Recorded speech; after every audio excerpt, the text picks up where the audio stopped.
ay hango sa isang pangyayari sa Biblia na ang pamagat ay ang mabuting Samaritan.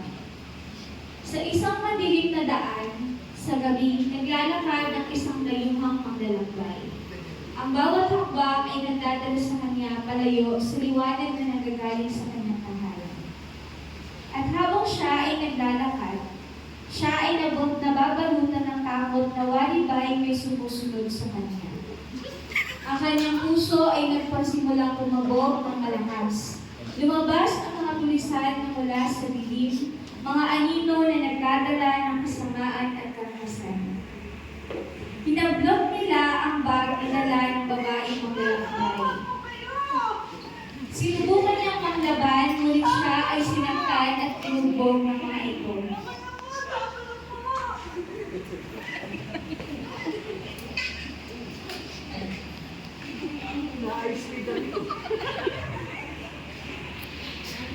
At iniwan ng mga tulisan ang babaeng ito na sugatan at tila dumaan.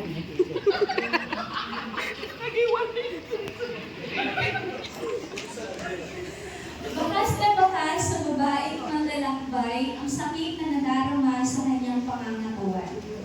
Ilang sandali pa ang lumipas ay may isang babaeng napadaan.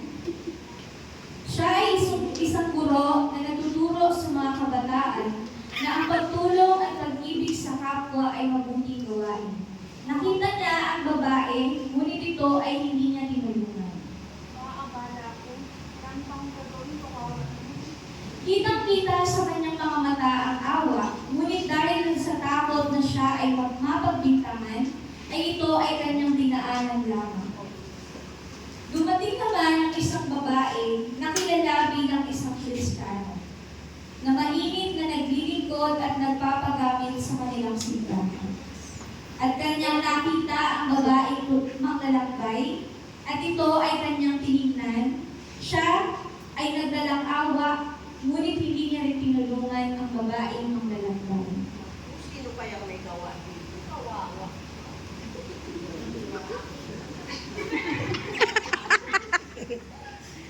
Ilang sandali pa ay dumaan ang isang ordinaryong mamamayan sa lugar na iyon. At nang kanyang makita ang maglalakbay, siya ay nagdalang habag at ang kanilang puso ay napuno ng awa. Hindi nagkatubili na tumulong sa kanilang kapwa, at ito ay dinala sa kanilang mumunting tahanan. Ito'y kanilang ginamot, pinakain at pinainom.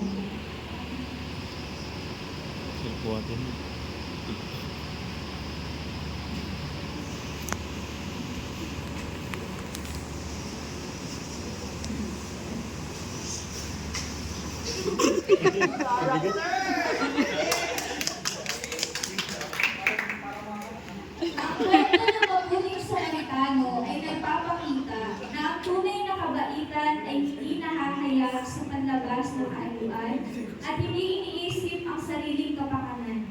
Dahil ang tunay na kabaitan